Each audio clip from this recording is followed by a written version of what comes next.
Hello, everybody. As I settle in, welcome, everyone. I don't know what to say for what day this is because I don't know what day this is going to air. But I just wanted to give you a quick video. I don't have long. I have a ton of work to do today, but I just wanted to do a quick parade of items from a current consignment that I've been working on. Also, the jewelry that I'm wearing today, there's a ring that I constructed right there. That's one of my sterling silver rings, one of my originals, with a big lucite orb inside of it. And that does spin. It does go around in a circle. A big rhinestone bracelet, my J-bow ring, and I paired it with a beautiful turquoise cuff. So I went with orange and yellow and then blue and silver. So that's kind of how I wear my things because I've been asked before. A diamond cross necklace and then this gigantic, this I'll take off for you. And thank you so much for joining me today. I really do appreciate it very much. So a diamond pendant, 18 karat gold, sterling silver chain, and then a gigantic natural green tourmaline drop. So that is my pendant of choice today and beautiful on the back as well. So there's the back of that. I love how directional that was. Very much so like to me, a celestial map for me. I don't know how else to describe it, but beautiful. And I've had that for a long time. And I haven't worn it for a very long time, but I love the chain that I put it on too. So I do mix metals. I do, but I don't mix yellow, gold, and sterling. All right, so I'm so excited about the video. Oh, a lucite necklace that I made too. So we'll get into that. Oh, look how dusty and dirty. We'll get into that in a different video, but a lucite necklace that I made, and we'll get into that in another video, but that was out on my desk, so we'll get into that eventually. That's not why we're here, but why we are here is I've been working on a sale for approximately the last 9 months of my life. I have been completely invested in cataloging, photographing, inventorying, and we are on our, I think currently when this video airs, we'll be on our 6th auction of the collection. And I have been working on it for over 9 months. And this is our 6th sale. But when consignments come in, I wanted to show you the process of a lot of people, they'll sometimes incorrectly say, like, they're kind of boastful and they'll say, I've seen the most jewelry in the world. There's no reason to say that. It's not a competition of how much you see, because then someone like me comes along and, well, I'll leave it unsaid.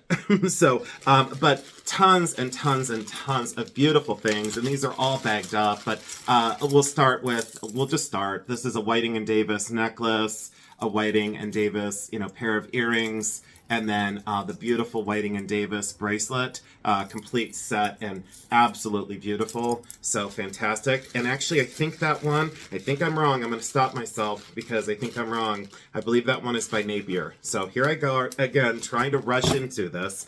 But that one is by Napier from the 40s. And such sets like that are getting very hard to find. This one's Miriam Haskell. So there is, let me take that off, get that out of the way, the old price tag. That is Miriam Haskell, glass and also acrylic, and it has the matching earrings. A lot of sets in this collection, lots and lots and lots of sets of things. A beautiful enameled pendant. And why I bring this on is this is just the beginning process of sorting and classifying and getting these items cleaned, measured, weighed, photographed. And then I was doing collections like mosaic brooches, but I think this is like the 16th bag of micro and small mosaic pins and brooches and earrings. So that whole bag will be sold as an entire lot or a collection. A bag full of Trifari.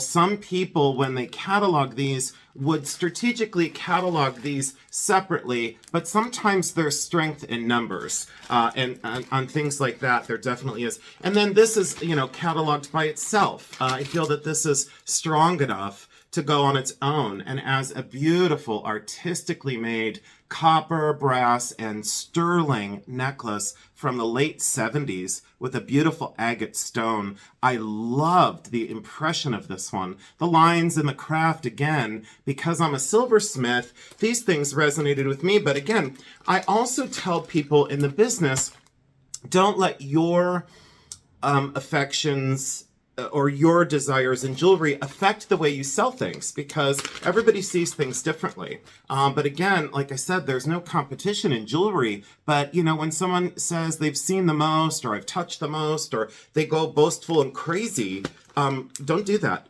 because you probably haven't. Here I go, making friends everywhere I go. So, again, these are copper cuffs, a match pair, Renoir and Matisse on those two. So those will be sold together. A beautiful beaded bracelet, artisan beaded bracelet.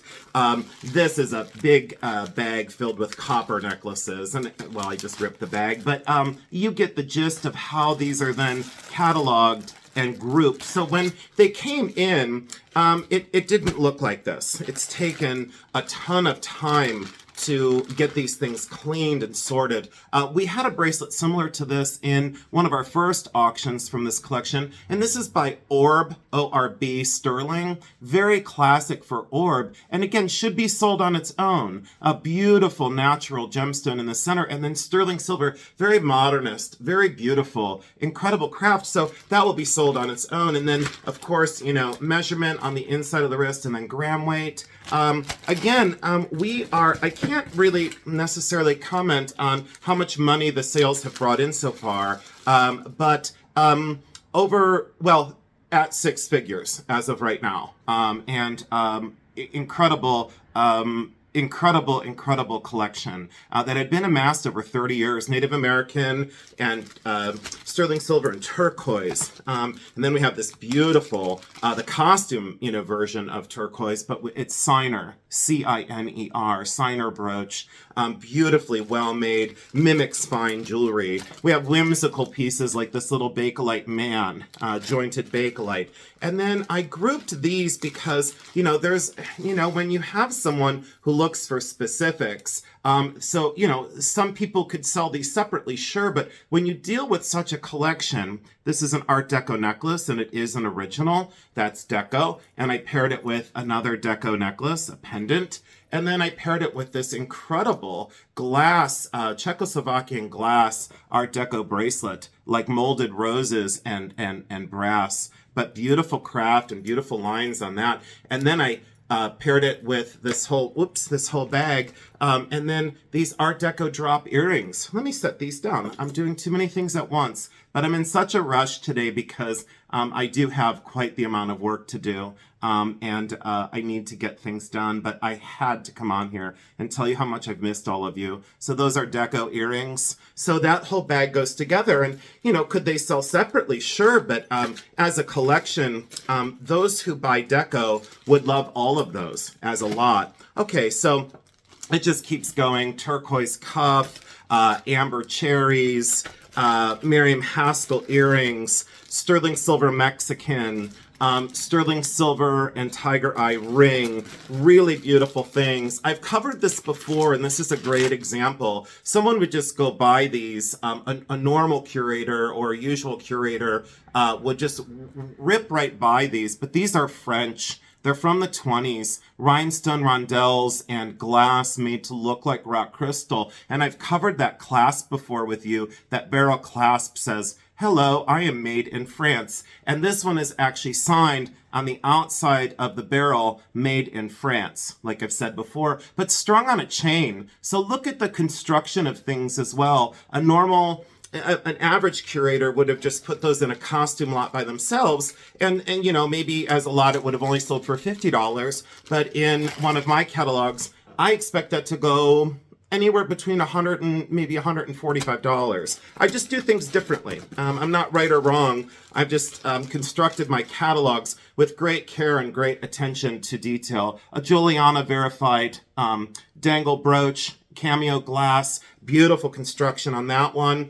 The boxes, I think this catalog, we are now currently well over, I want to be careful, but I think we're well over 600 lots. And we have a tendency to put a cap on the sales around that number for various reasons that we'll get into later. This is a Vendome set. So there is this gorgeous Aurora Borealis beaded pendant necklace. Absolutely extraordinary. It doesn't stop there because for her, she had to have, the whole set. So here is the Vendome, gorgeous Vendome, all complete Vendome, beautiful beaded bracelet. And of course the Vendome earrings that match the set. So a 3-piece demi that, years ago when she bought this, maybe she paid 80 or 90 back in the day, and now it would go for hopefully several hundred on that one. I'm getting a little sidetracked, of course, because the bags just keep going and going. And again, someone would maybe not lot this by itself, but it's an early Coro enamel with all of its rhinestones and beautiful design. And look how sizable. It's a huge brooch that is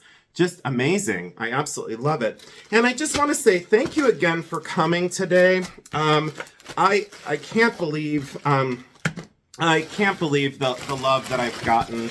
I did receive some friend mail in the mail the other day, and I will go over that very, very soon. The one was from Tanya at My Jewelry Addiction, and the other one is from Sarah's Journals. And the reason I'm waiting for Sarah's is I have a feeling it will be in an emotional charged video, because Sarah's work is heavenly and divine, and something I've admired for a long time. And I have a feeling my dream came true, because I had wanted one of her journals for a very long time, and she sent me some friend mail, and I said I have to wait to do that. Look at the size of this rhinestone brooch. And again, a sure sign of quality, the way it's riveted from the back, and then every stone is carefully prong set. Yes, over time they've changed color, but its impression and its size, phenomenal, so needed to be lauded on its own. But my job as a curator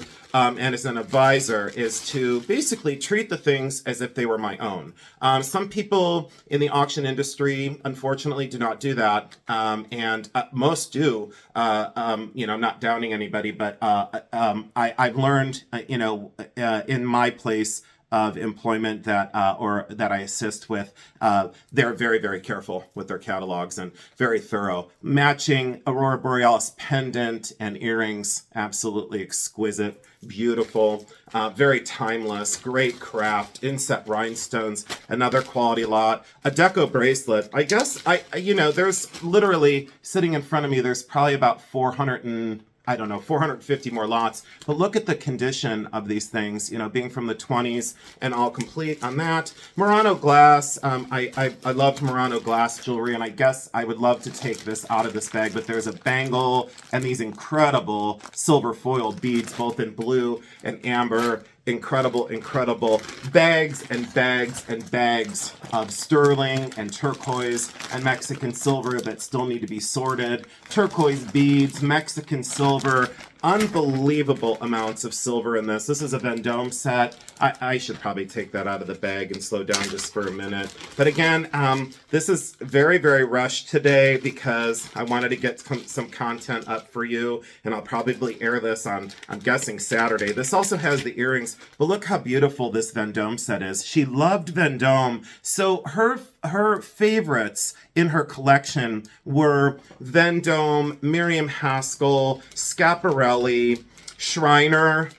She loved certain makers and certain designers, but she didn't stop at costume. She also did gold. Every time period she loved. She loved Victorian. She loved Art Deco. She loved mid-century modern. She had things from all over the world. She had Mexican, Scandinavian, items from Portugal, Chinese items, jadeite carvings, beads, beaded items. But again, deco line bracelets. And, to find, one deco line bracelet today is a little bit of a challenge, but this bag is going to be sold as a lot. And I think there's 12 sterling silver deco line bracelets. So again, incredible amounts. But this kind of gives you the gist of what I do for work, and how I assist at the facility. This has a giant hair on it. So we'll get that off of there. We'll get that cleaned up. But an acrylic flower that is really fantastic from the 60s. But that's part of a much bigger lot in this box. Let's see. Native American cuff bracelet, sterling silver and mother of pearl, gigantic. Lots and lots of Haskell. Lots and lots of designer signed. Rhinestones, Weiss, Kramer, Claudia Zieber, local, Juliana D&E, things that were produced that weren't signed, but as an advisor, I would be able to tell people what they were. Again, you got to be careful when you lot these, but look at this Vendome brooch, just crystal. But again, the condition, normally you don't find it in that kind of condition with the rhodium plating. Fantastic, fantastic brooch. So again, I guess I'm probably going to call this pretty soon, but I so appreciate you joining me as always. And I just wanted to get this up. Oh, Victorian brooch. So this is rolled gold and citrine Victorian. Really beautiful because of how large it is. But that's about 1875 to 1885. So you can see that this collection went from the, 1800s through, 1970. And then things that were just kind of whispers amongst giants. This carved, intricately carved Chinese jade and just incredible carving on this little pendant, but old, and very beautiful. All right, so that kind of consolidates down that box. And then just a few more,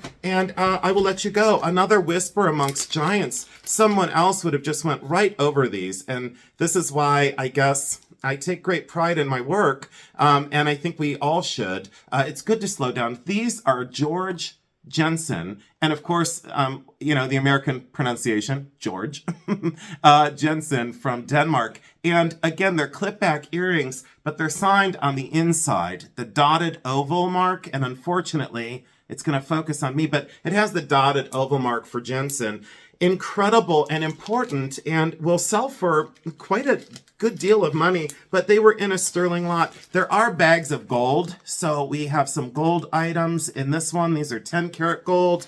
There is a 14 karat gold blue topaz ring. So again, these will be cataloged by themselves. The gold lots are almost always cataloged by themselves. And in our first sale, we had incredible gold items. Oh, bags and bags and bags of sterling rings. Mexican, Native American, turquoise, enamel, inset stones. Wonderful, wonderful, wonderful bag of sterling silver rings. One of many. More Miriam Haskell. Again, I could probably do a 6-hour video and it would never be enough. So just remember, it's incredible Haskell. Look at that blue glass. Look how beautiful that is. And of course, it had the matching earrings because she loved her sets. She loved sets of things, and who could blame her? Incredible collector, completely obsessed and compelled to amass an incredible collection. A Robert, I believe this is Robert necklace, and I do have the other pieces to this, but this is Robert, and an incredible designer that she loved very much. So this is a video just basically on the costume part of what I'm cataloging. But again, I thank you so much for coming aboard and for taking a look at, what I do on a daily basis. Tons of Victorian jewelry, tons of French and glass beads that are very hard to find these days. Gigantic, awesome pendants like this. Incredible, beautiful, timeless, collectible, and a Miriam Haskell, faux pearl, but carved jadeite. Carved jadeite beads in this one, but faux pearl and brass. So anyways, there you go. I just want to say thank you so much. Future videos coming to let you know what else is going on. And you know how I end this. Thank you so much. I so appreciate you. Sorry this was so rushed, but this is the best I could do for you today. You know how I always end this. Mwah. I love you. Thank you so much for coming. And again, I'll be with you very, very soon after all this work gets done. Mwah.